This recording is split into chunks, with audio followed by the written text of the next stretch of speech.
BJP को भले ही दिल्ली की सत्ता नहीं मिली, मगर बीजेपी में सत्ता परिवर्तन जबरदस्त हुआ। आम आदमी पार्टी के अनुसार बीजेपी उसके विधायकों को खरीदने में लगी है।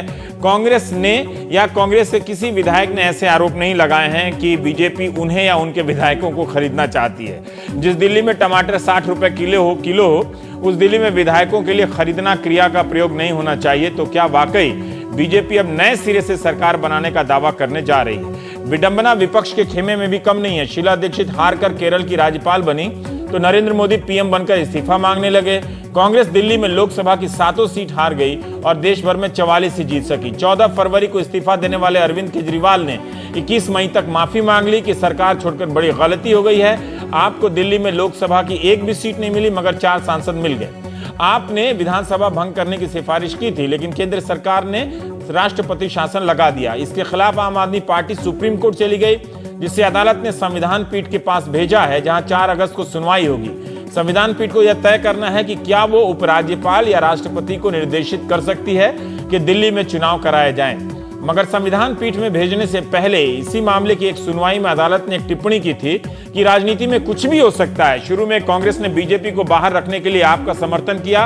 अगर आप उनकी बड़ी दुश्मन बन जाती है तो आपको बाहर रखने के लिए बीजेपी से गठबंधन कर सकती है। वैसे भी दिल्ली विधानसभा में दोनों ने मिलकर जन लोकपाल बिल को पेश नहीं होने दिया था। विधानसभा में जैसी घटना घटी उससे तो कुछ भी असंभव नहीं लगता।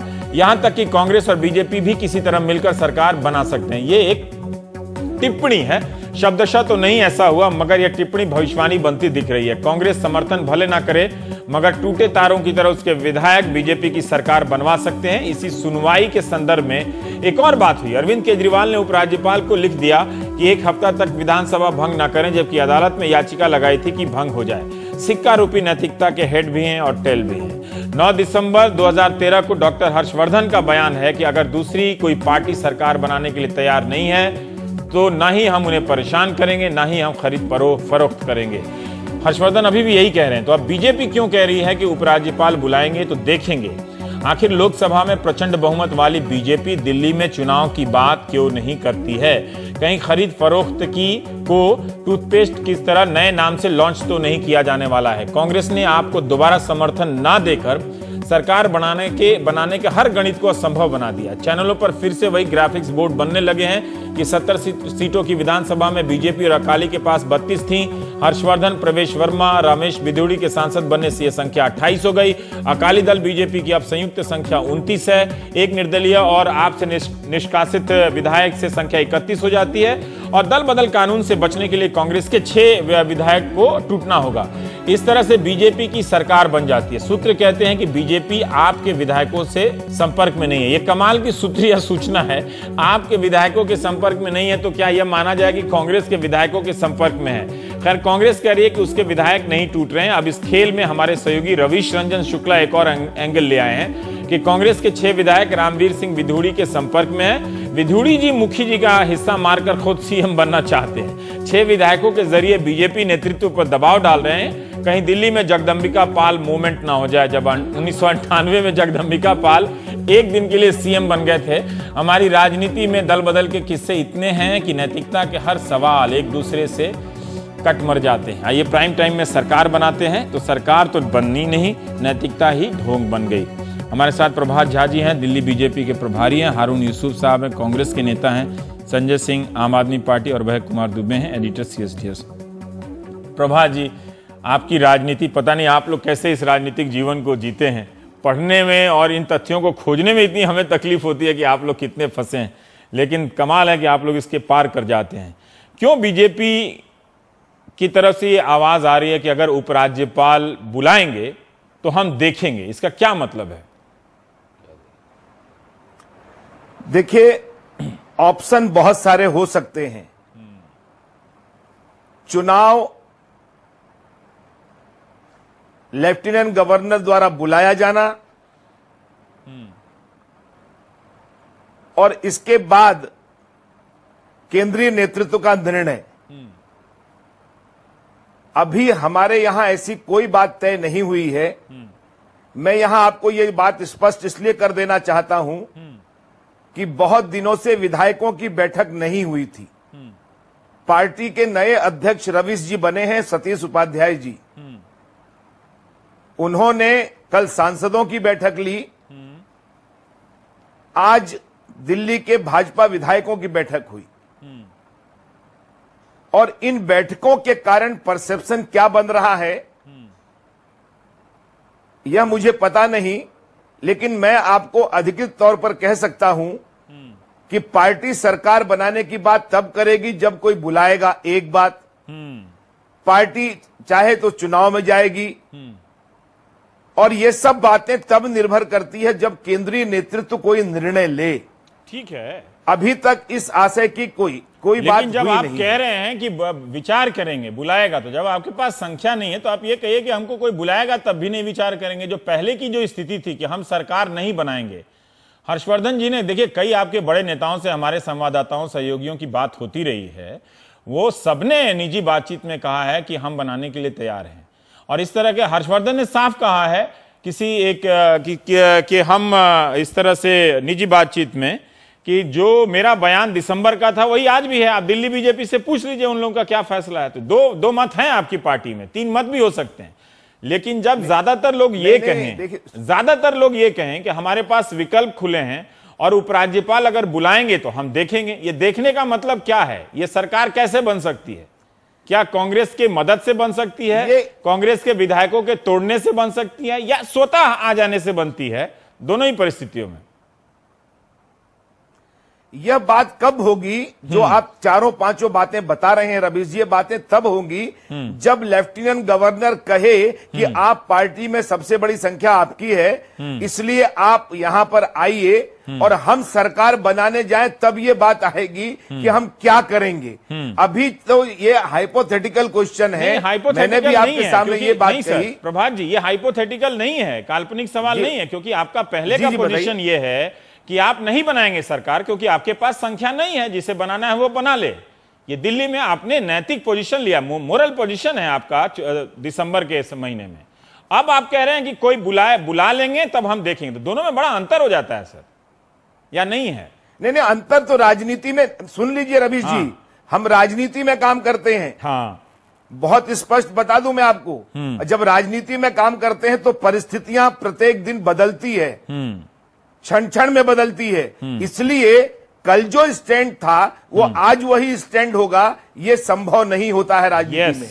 आज दिल्ली की क्या आवश्यकता है, इसलिए मुझे यह कहने में कोई नहीं, आज जनता क्या चाहती है, विधायक क्या चाहते हैं, सांसद क्या चाहते हैं, हमारी पार्टी क्या चाहती है, हमारा नेतृत्व क्या चाहता है, और इन सब से बात करने के बाद अगर कोई निचोड़ निकलेगा उसके बाद ही तो विचार किया जाएगा। तो सरकार बननी चाहिए ना, आपका एक मत है, बननी चाहिए या फिर चुनाव से होना चाहिए? ये कब तक लटकी रहे, ये स्थिति में आप लोग लटके रहेंगे? इसीलिए हम भी चिंतित हैं, जैसे आप चिंतित हैं। हम पार्टी हैं, दिल्ली की सेवा करना चाहते हैं, दिल्ली की जनता की सेवा करने का हमको काम मिला है, और इसलिए विधायकों की क्या करना ये नेतृत्व तय करेगा। आज की तारीख में ऐसी कोई बात तय नहीं है। हम चुनाव में जाने के लिए तैयार हैं जी। हम अगर कोई और बात बनती है, केंद्रीय नेतृत्व तय करता है, हमें कहीं कोई दिक्कत नहीं है। हम भी जनता, जितना आप चिंतित हैं उतने चिंतित हम भी हैं। मैं तो चिंतित नहीं हूं, मैं तो दूसरे प्रदेश में रहता हूं, लेकिन कोई बात नहीं, हमारे यहाँ तो सरकार है। पर मैं आपके प्रदेश का ही हूं। पर संजय, आप उंगली उठा रहे थे, मैं हारून जी के पास भी जाऊंगा। प्रभात जी ने एक व्यवहारिक बात की कि कल जो स्टैंड है राजनीति में वो आज का स्टैंड नहीं रह सकता है, और मेरे ख्याल से ये आप पर भी लागू होती है, तो वो गलत क्या कह रहे हैं? देखिए, नहीं, हारून जी नहीं, संजय जरा बोल लेते हैं, फिर मैं सिर्फ जो बीजेपी के नेताओं ने जो बयान दिया है मैं उसकी ही बात कर रहा हूं। हाँ। हर्षवर्धन साहब, जब चुनाव के बाद 32 की संख्या में अकाली दल और बीजेपी आई तो हम लोगों ने कहा हर्षवर्धन जी सरकार बनाए, आम आदमी पार्टी विपक्ष में बैठेगी, सबसे बड़ी पार्टी के रूप में बीजेपी है। राज्यपाल ने, उपराज्यपाल ने ठीक बीजेपी को ही बुलाया पहले बातचीत करने के लिए। उन्होंने कहा साहब हमारे पास 32 की संख्या है, हम सरकार नहीं बना सकते। ये 14 दिसंबर का उनका बयान है। फिर जब 49 दिन की सरकार बनी दिल्ली के अंदर अरविंद केजरीवाल की, और 14 फरवरी को इस्तीफा हुआ, 15 फरवरी को फिर पत्रकारों ने पूछा कि भाई आप कोई सरकार बनाने का दावा दिल्ली में पेश कर रहे हैं क्या? उन्होंने कहा हम अपने पुराने स्टैंड पे कायम हैं, हमारी संख्या 32 की है, हम सरकार नहीं बना सकते। अब 3 लोग उसमें से लड़ गए चुनाव पार्लियामेंट का, अब संख्या हो गई 29 की। तो अब आप ये कह रहे हैं कि उपराज्यपाल अगर बुलाएंगे तो हमारे लिए विकल्प खुले हैं। जब आपके पास ज्यादा संख्या थी तब आपने कहा हमारे पास संख्या पूरी नहीं है, आज 3 विधायक और घट के 29 हो गए। तो कौन सा आसमानी फार्मूला आपके पास अब नया आ गया है जिससे आप सरकार बना सकते हैं दिल्ली में? 2 ही स्थिति है, या तो आम आदमी पार्टी के विधायकों को तोड़ के आप सरकार बना सकते हैं, या कांग्रेस पार्टी के विधायकों को तोड़ के आप अपनी संख्या पूरी कर सकते हैं। इसके अलावा तो 29 का 36 नहीं हो जाएगा, या 29 का 34 नहीं हो जाएगा। तो अब जो बयान आ रहे हैं, जिसमें प्रभात झा जी का भी मुझे बयान याद है, उन्होंने कहा था कि आपके नेताओं से हम लोग संपर्क में हैं। इसका मतलब कि कहीं ना कहीं एक मुहिम दिल्ली के अंदर शुरू की गई, फिर से उसी तरह की जो इनका इतिहास रहा है, 105 मंत्री बना के कल्याण सिंह की सरकार बनवाने का, टेलीकॉम घोटाले के आरोपी सुखराम को मुख्यमंत्री बना के सरकार बनवाने का, रेड्डी ब्रदर्स को कर्नाटका की सरकार में शामिल करा के सरकार बनवाने का, जो इनका इतिहास रहा है, उसी को ये पूरा दिल्ली के अंदर दोबारा दोहराना चाहते हैं। और अगर नहीं दोहराना चाहते हैं तो कृपा करके ये बताएं कि कौन सा आसमानी फार्मूला है इनके पास। ठीक है प्रभात जी, अब ये कह रहे हैं कि आपकी संख्या कम थी, 32 थी, अब तो आपके 3 विधायक सांसद बन गए, तो आपकी संख्या और कम हो गई। तो संख्या कम होने की स्थिति में आप कह रहे हैं कि हमारे पास एक विकल्प खुला हुआ, हम देखेंगे, उपराज्यपाल बुलाएंगे। देखिए शब्दों का फेर है। हाँ, शब्दों का फेर है। हाँ, मैंने फिर कहा रवीश जी, अब देखिए वैसे तो संजय जी बहुत अच्छे वो इतिहास बता रहे थे। हाँ, भगवान भी उनको अब उनकी पार्टी को इतिहास लिखने का ही काम देगी। हाँ, जनता उनको सेवा करने का अवसर नहीं देगी। बात रही हम 29 हो गए या 30 रह गए, जो भी हैं, सवाल ये उठता है, मैंने फिर कहा आपसे कि राजनीति में परिस्थितियां दिनों दिन बदलती हैं। कैसे बनाएंगे ये विचार मेरे मन में या मेरी पार्टी के मन में तब आएगा का नाम जब कहीं, ऐसी परिस्थिति कहीं वो जो 6 विधायक आने हैं उनका नाम परिस्थिति तो नहीं है। जो 6 विधायक आने हैं लगा सकते हैं, कहीं उसका नाम परिस्थिति तो नहीं है। इसलिए नहीं पढ़ूंगा नहीं, मैं कभी भी जब तक पार्टी कोई बात तय नहीं करती है तब तक मैं कोई बात कह नहीं सकता। हर तरह का प्रयोग बीजेपी कर चुकी है। ठीक है हारून साहब, मैं ये जानना चाहता हूं कि प्रभात जी कह रहे हैं कि राजनीति में परिस्थिति रोज बदलती है। ठीक है, संजय ने कहा कि भाई आपकी संख्या, उन्होंने ये नहीं कहा कि आप चुनाव हारे हैं, आपके 3 विधायकों के जीतने से, बीजेपी के 3 विधायकों के जीतने से उनकी संख्या कम हुई है। तो अब कम की संख्या में दावेदारी की 2 ही स्थितियां हैं, या तो आपसे विधायक जाएंगे या फिर कांग्रेस से विधायक जा रहे हैं आपके यहां से। कहीं आप भी तो नहीं है जाने वालों में से, तो अभी बता दीजिए फिर। रवि जी, हाँ। कांग्रेस के अंदर जो लोग हैं वो विचारधारा से जुड़े लोग हैं। अच्छा, ये दावे के साथ कह रहे हैं।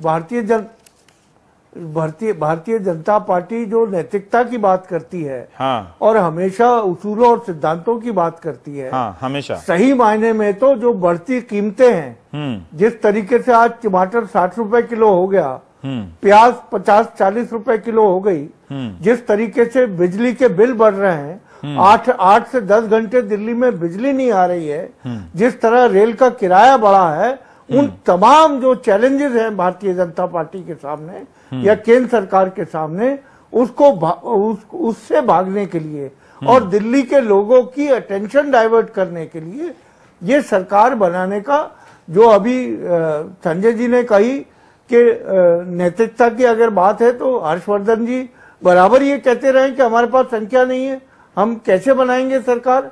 तो ये पूरा जो ये घटनाक्रम पिछले 3-4 दिन का है, वो ऐसी स्थिति पैदा कर दो कि लोगों की अटेंशन डाइवर्ट हो जाए। जो रियल इश्यूज है, अगर देखिए टमाटर 4 दिन 5 दिन अगर दाम 60-70 रुपए रहे तो कितना अटेंशन डाइवर्ट कर पाएंगे। ठीक है कि आप इस मौके पे उनकी आलोचना कर रहे हैं, महंगाई से बचने के लिए सब कर रहे हैं। एक बात मैं आपसे कहना चाहूंगा, जी, यही परिस्थितियां हाँ, पिछला जब विधानसभा चुनाव था तब थी, और यही भारतीय जनता पार्टी थी जो होर्डिंग लगवा रही थी। और अब भारतीय जनता पार्टी के नेता ये कहते हैं कि ये 4 महीने में कीमतें बढ़ती ही हैं। नहीं, हम प्राइस राइज पे नहीं डिस्कशन कर रहे हैं। हारून साहब, हम महंगाई पे नहीं कर रहे, ठीक है, आपने रजिस्टर किया, ठीक है, आप एक संदर्भ समझाने के लिए डाइवर्ट करना मेरा सवाल है कि क्या आपके विधायक आपके पास हैं, आप कांग्रेस में हैं? क्योंकि ये दिन भर खबर आ रही है कि आपके यहां से लोग टूट के जा रहे हैं, रणवीर सिंह विधूड़ी आपके विधायकों के संपर्क में हैं, ये सारी घोषित बातें हैं। देखिए ये आज की बात नहीं है रवि जी, ये पिछले 2 महीने से चर्चा चल रही है। आप अपने विधायकों की परेड क्यों नहीं कराते हैं? वो सार्वजनिक शपथ क्यों नहीं लेते आपकी पार्टी दफ्तर में आके कि आप हम विचारधारा से बंधे हुए हैं, हम बीजेपी में नहीं जाने वाले? पहले ही नहीं, तमाम विधायक डेमोन्स्ट्रेशन में थे। हाँ। आज हमारे एक विधायक ने प्रेस कॉन्फ्रेंस करनी पड़ी उसको, हाँ। जिसमें उन्होंने कहा कि कुछ लोग अफवाहें फैला रहे हैं कि हम पार्टी छोड़ के जा रहे हैं। ठीक है, आप तो हैं कांग्रेस में सर। देखिए, हम तो हमेशा कांग्रेस में रहेंगे। अच्छा। और जो सच्चा कांग्रेसी है वो कभी कांग्रेस नहीं छोड़ता। हालात बदल सकते हैं, मौसम बदल सकते हैं। ये आप अपील कर रहे हैं उन बाकी विधायकों से या अपनी बात कह रहे हैं? नहीं, मैं अपील नहीं कर रहा। अच्छा, अभी आपने मेरे से सवाल पूछा तो मैं आपको बता रहा हूं। नहीं, आपने कहा सच्चा कांग्रेसी है, छोड़ नहीं सकता, तो मुझे लगा कि कहीं आप जो लोग कहीं प्रोग्राम देख रहे हो तो उनको कहीं अपील तो नहीं कर रहे हैं। पर अभय जी, प्रभात झा, वो सब कांग्रेस के लोग हैं और उसूलों से बंधे लोग हैं। प्रभात झा एक प्रैक्टिकल बात कर रहे हैं, उस तरह के नैतिक बंधनों से अपने किसी भी बात को वो नहीं जकड़ देना चाहते हैं। हमेशा ही प्रैक्टिकल बात कर रहे हैं। ठीक, नहीं, मैं अभय जी से सवाल करूं। प्रभात झा का जितना भी लंबा जवाब था, जो भी था, जितना मैं पूछा, एक बात निकल के आई कि बहुत नैतिकता से उसको नहीं जकड़ के रख देना चाहते कि जहां अगर मगर की कोई गुंजाइश नहीं हो। क्या बीजेपी किसी तरह के विकल्प, वाटर टेस्टिंग, जल परीक्षण करना चाहती है कि इस कदम का पीएच स्केल पे क्या रिएक्शन आएगा? प्रभात जी की ये बात सही है कि सामान्य जीवन की जो नैतिकताएं हैं वो राजनीतिक नैतिकताओं पर नहीं कसी जा सकती। राजनीतिक नैतिकताएं अलग तरह की होती हैं और उनको उसी कसौटी पे कसा जाना चाहिए, मैं इससे सहमत हूं। लेकिन इस वक्त भारतीय जनता पार्टी जो विकल्पों की राजनीति कर रही है, विकल्प सब खुले हुए हैं, उसका नतीजा क्या निकल रहा है, जरा उसके ऊपर हम लोग गौर कर लें। उसका नतीजा ये निकल रहा है कि दिल्ली के राजनीतिक हवाओं में एक अंदेशा हवा में लटक गया है कि यहां कभी भी खरीद फरोख्त की मंडी खुल सकती है। यह तो बच्चा भी जानता है कि बिना खरीद फरोख्त के और पदों की सौदेबाजी के, बिना पैसे के, जबरदस्त करोड़ों रुपए के आदान प्रदान के सरकार नहीं बन सकती। क्या पता उन 6 विधायकों में राष्ट्रीय भावना जागृत हो जाए। तो उसके लिए भाजपा को बताना पड़ेगा कि वो कौन सा सिरम है, उसके लिए भाजपा को बताना पड़ेगा वो कौन सा सिरम है राष्ट्रवाद का, जो कांग्रेसियों में, आम आदमी पार्टी के विधायकों में लगाने से वो अतिरिक्त रूप से, इंजेक्शन लगाने से वो अतिरिक्त रूप से राष्ट्रवादी हो जाते हैं। खैर, इस बात को छोड़िए। दूसरी बात यह है कि जो दल बदल विरोधी कानून की मामूली जानकारी भी रखते हैं, वे ये आराम से कह सकते हैं कि आम आदमी पार्टी को तोड़ना बहुत मुश्किल है, उसके लिए 18 या उससे ज्यादा विधायकों को तोड़ना पड़ेगा। अच्छा, हाँ, वरना तो वो उनकी सदस्यता चली जाएगी। सबसे आसान है कांग्रेस को तोड़ना, क्योंकि उसके पास केवल 8 ही विधायक हैं। तो इसलिए कांग्रेस के ऊपर भाजपा का ज्यादा जोर हो गया होगा। मैं आरोप नहीं लगा रहा हूं कोई, अगर कोई ऐसी कार्रवाई चल रही होगी तो शायद उन्हीं के ऊपर जोर हो गया होगा। देखिए, ये कहना कि हम अपने विधायकों से बात कर रहे हैं, हम उनका, दिल्ली में आमतौर पर कही जाती है कि कोई विधायक जो है चुनाव नहीं चाहता है। जब भी मैं ऑफ द रिकॉर्ड बात करता हूं लोगों से, तो सारे लोग ये कहते हैं कि कोई भी विधायक, चाहे वो आम आदमी पार्टी का हो, कांग्रेस का हो, भाजपा का हो, वो चुनाव नहीं चाहता है। तो मैं हमेशा ये पूछता हूं, ऐसी कौन सी पार्टी है जो विधायकों की राय से चलती है? किसी पार्टी की राजनीतिक लाइन विधायकों से पूछ कर नहीं बनाई जाती। जब केंद्रीय नेतृत्व बनाता, हाँ, कहीं कभी नहीं बनाई जाती, किसी जगह नहीं बनाई जाती। जो पार्टी विधायकों की राय, सब बातों से ऐतराज नहीं है तो इसे मान लेना चाहिए। मैं वही तो कह रहा हूं, जो पार्टी विधायकों की राय से अपनी लाइन बनाती है, वो पार्टी नहीं, कबाड़ी की दुकान है, वो बिल्कुल बेकार पार्टी होती। आप देखिए, जब चुनाव नतीजा आया था और जब भाजपा के पास 32 विधायक थे, उस वक्त भाजपा में बहुतों की राय थी कि सरकार बनानी चाहिए, बड़े ज्यादा लोगों की राय थी। लेकिन उस वक्त मोदी जी ने पैर पटक के कहा नहीं, सरकार नहीं बनेगी, हमारी बदनामी होगी, हम तोड़फोड़ करेंगे, हमें लोकसभा चुनाव में नुकसान होगा। और मोदी जी की राय ठीक निकली।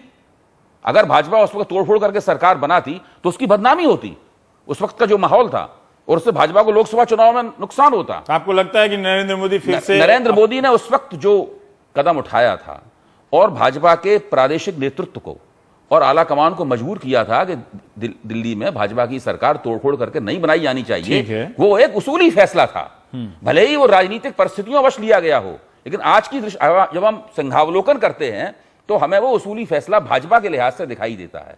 आज जिसे प्रभात जी कह रहे हैं कि कल और आज में स्टैंड मैं मानता हूं, मैं कौन मना कर रहा हूं, मैं उनकी आलोचना नहीं कर रहा हूं, मैं तो सिर्फ ये कह रहा हूं कि उस उसूली फैसले को जब आप छोड़ने के मुकाम पर खड़े हुए हैं, उससे भारतीय राजनीति को, दिल्ली की राजनीति को क्या नुकसान हो रहा है, जिसका दूरगामी नुकसान भारतीय जनता पार्टी को भी होगा। हो सकता है कुछ दिनों के लिए उन्हें सत्ता से उठाने का मौका मिल जाए, लेकिन दूरगामी नुकसान उस राजनीति, उस आदर्श को भी होगा जिस आदर्श के समर्थक आदरणीय प्रभात जी हैं और दूसरे लोग भी हैं। प्रभात जी, आपकी दूसरी एक और छोटी सी बात, भाजपा अपनी लोकप्रियता के शिखर पे है इस वक्त।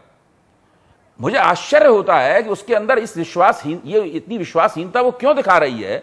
उसे चाहिए कि चुनाव घोषित करे। अगर मेरी राय कौन पूछता है, मुझे देने का हक भी नहीं है, लेकिन फिर भी यहां चूंकि हम सार्वजनिक रूप से बहस कर रहे हैं इसलिए मैं कह रहा हूं, उसे चाहिए कि चुनाव घोषित करे, पूरी पार्टी को इलेक्शन फाइटिंग के मोड में लाए और एक पूर्ण बहुमत प्राप्त करे और दिल्ली के ऊपर शासन करे। ये सीधा साधा ये जो दुविधा है, देखिए आम आदमी पार्टी की राय तो बिल्कुल स्पष्ट है, वो राष्ट्रपति भी क्या आए हैं कि चुनाव होना चाहिए, कांग्रेस ने भी स्पष्ट कर दी है। दुविधा अगर कहीं है तो वो भाजपा की राय, भाजपा की लाइन में है। ठीक है, उसे अपनी दुविधा दूर करनी चाहिए। इससे भाजपा का नेकनामी नहीं हो रही है, उसकी शान नहीं बढ़ रही है, शान में बट्टा लग रहा है। प्रभात जी, इसका तो जवाब दीजिए कि इतने महीने हो गए, आप साफ साफ कह सकते थे कि हम चुनाव के लिए तैयार हैं, जब आप जानते हैं कि आपके पास संख्या नहीं है और दिल्ली की जनता का हवाला आप ना दें तो ठीक है, क्योंकि आप रेफरेंडम में तो यकीन नहीं रखते हैं, ठीक है, आप उस तरह के जनमत संग्रह तो करने नहीं जाएंगे। मेरा यह कहना है कि आपकी पार्टी इतना बहुमत लेकर आई है, फिर यह बदनामी वो क्यों लेना चाहती है? जैसे ही आप विकल्प की बात करते हैं, क्या अभय दुबे ये ठीक नहीं कह रहे हैं कि ये एक अंदेशा हवा में तैरने लगता है कि आप कुछ खरीदने जा रहे हैं विधायकों को? पहली बात, चुने हुए प्रतिनिधियों के अपमान करने का हमारा कोई हक नहीं है। हम भले ही सार्वजनिक बहस में बैठे हों, ठीक है, जनता जिसे 10 लाख जनता चुनती है वो कोई बिकेगा तो मुझे बहुत शर्म आती है इस बात पर कि अपनी अपनी पार्टी के विधायकों को कैसे लोग कहते हैं। मैं गर्व के साथ कह सकता हूं कि मेरी पार्टी का कोई विधायक बिक नहीं सकता।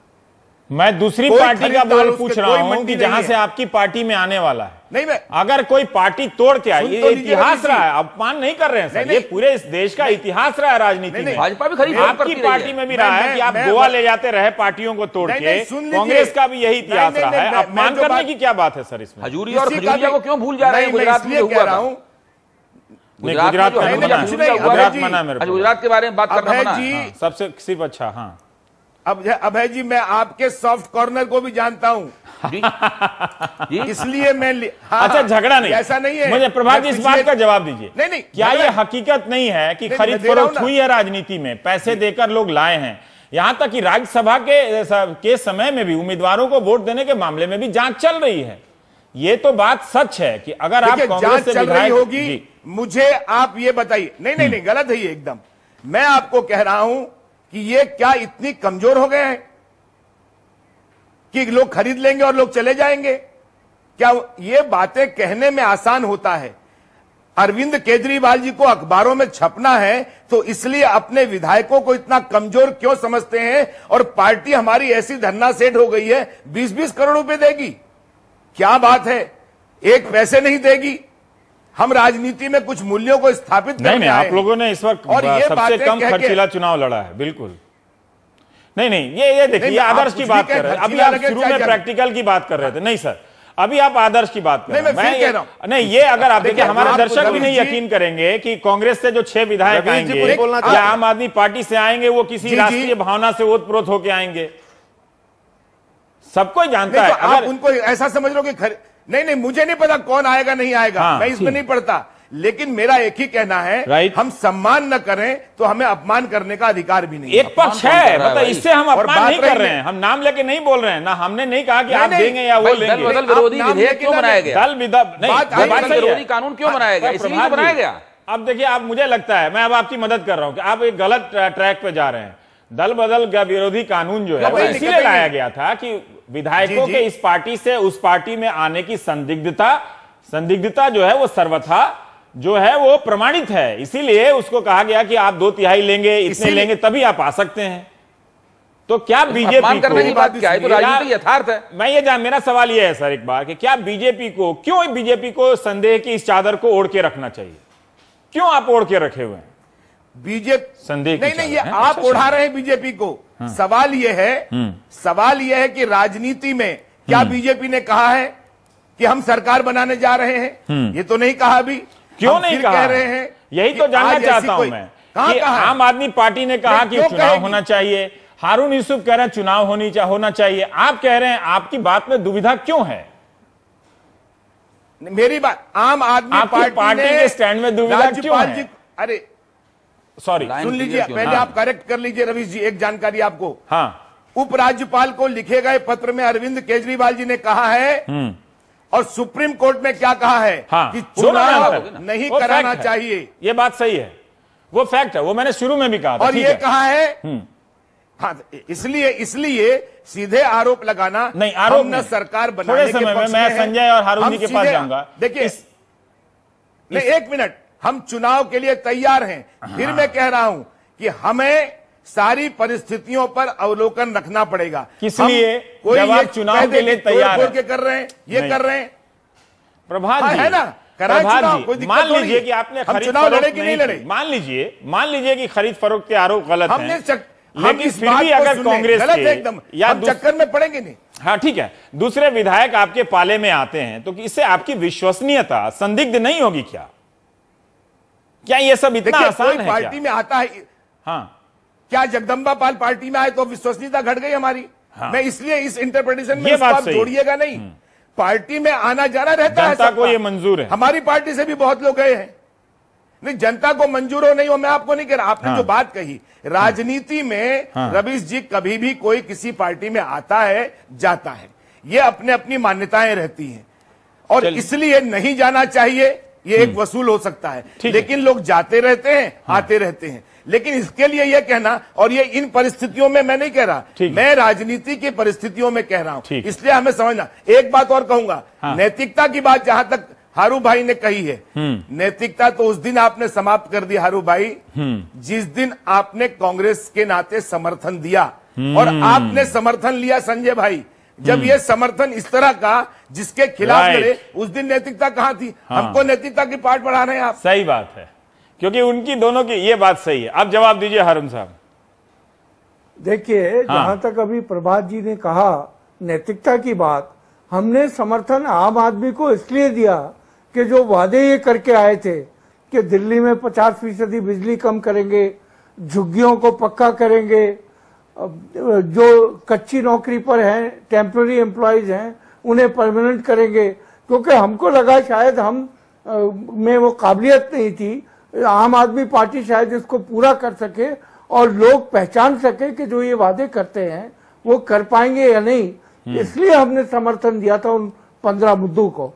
लेकिन जिस तरीके से आम आदमी पार्टी 49 दिन में दिल्ली के लोगों को छोड़कर भागी, नहीं, वो सवाल और नहीं जिस तरीके से हारून जी, पिछले 1.5 प्रभात महीने झा ने वो सवाल नहीं किया। जी। प्रभात झा ने ये सवाल किया कि अगर जिस तरह से मैं या अभय दुबे भी नैतिकता के मापदंड से उनसे सवाल कर रहे थे, तो आप भी उस सवाल में शामिल थे। देखिए, तो आपको ये हक नहीं बनता है, क्योंकि आप भी, आपके अतीत में भी ये, और इससे दिल्ली से देखिए, संबंधित अतीत में अनैतिक गठबंधन है, या उसे व्यवहारिक गठबंधन कहिए, अनैतिक ना भी कहिए। तो देखिए, ना तो उसमें खरीदो फरोख्त हुई थी और ना हमने जो समर्थन दिया था अनकंडीशनल दिया था, और उन 15 मुद्दों को दिया था जो मुद्दे अरविंद केजरीवाल जी ने पर सर, लिखकर भेजे थे, ठीक है, उनको हमने समर्थन दिया था। ठीक है, पर सर जिस एक बात तरीके की बताइएगा हारून सरकार जी, बनाने कि की बात इन्हीं 15 मुद्दों को भारतीय जनता लेकर पार्टी कर रही है। ठीक है, इन्हीं 15 मुद्दों को लेकर या ऐसे 25 मुद्दों को लेकर आपके कुछ विधायक दिल्ली की जनता के हित में बीजेपी के पास चले जाएं? देखिए, मैंने ये कहा कि जो अटेंशन डाइवर्ट करने की कोशिश हो रही है, बार बार ये कहा जा रहा है कि कांग्रेस के एमएलए टूट रहे हैं। हाँ। मैंने अभी आपसे कहा कि लगातार हमारे एमएलए जो हैं, जो डेमोन्स्ट्रेशन हो रहे हैं, जो मीटिंग्स हो रही हैं, उसमें पूरी तरह पार्टिसिपेट कर रहे हैं। ठीक है संजय भाई, अनैतिक अलायंस में तो आपके उन्होंने देखिए, ऐसा अभी फंसते फंसते प्रभात जी ने आपको जो फंसाया है उस पर दीजिए जवाब, कि आप खुद ही कांग्रेस से जब प्रभात अलायंस जी ने कर अभी सकते जो हैं। बात कही कि आप आप बहुत विधायकों और सांसदों के बारे में सम्मानजनक भाषा का प्रयोग कीजिए। बिल्कुल सम्मानजनक भाषा का प्रयोग किया जाना चाहिए, लेकिन जब ऐसे ऐसे कांड हो गए, इसी देश के अंदर झारखंड मुक्ति मोर्चा कांड हुआ जिसमें एक देश के पूर्व प्रधानमंत्री तक का नाम आया, इसी देश के अंदर परमाणु डील के समय आपके ही सांसदों ने पार्लियामेंट के अंदर जाके रुपए की गड्डी दिखाई कि हमको खरीदने की कोशिश की गई। इसी देश के अंदर कल्याण सिंह की सरकार बनवाने के लिए आपने 105 मंत्री बनाए। दूसरी पार्टियों को तोड़ के आपने कहा आओ हमारे साथ और मंत्री बन जाओ। पर वो आते आपने 6-6 महीने की उत्तर प्रदेश में मायावती जी के साथ सरकार बनाई। तो आप ये कैसे कह सकते हैं कि अगर कोई विधायक जनप्रतिनिधि होने के बाद अपने आप का सौदा लगा रहा है मंत्री पद के लिए और पैसे के लिए, तो उस पर तो सवाल उठाना पड़ेगा, वरना तो ये लोकतंत्र एकदम से समाप्ति की दशा में पहुंच जाएगा। बाबू सिंह कुशवाहा को आप लेते आते हैं, येदियुरप्पा को आप लेते आते हैं, आप कह रहे हैं आना जाना लगा रहता है। हाँ। कभी आप कहते हैं नहीं इनको पार्टी से दूर करना चाहिए, कभी आप उनको अपने साथ लेके आते हैं, और हर बार आप नया बहाना खोज लेते हैं। और दूसरी बात जो अभी हारून भाई ने कहा, आपने मुद्दों पे हमें समर्थन दिया था। हमने 49 दिन के अंदर, हमारे ख्याल से हिंदुस्तान की आजादी के बाद पहली ऐसी सरकार थी जिसने अपने घोषणा पत्र के लिए काम किया। हमने बिजली का भी दाम कम किया, पानी मुफ्त किया, नौकरियों को रिलीज करने के लिए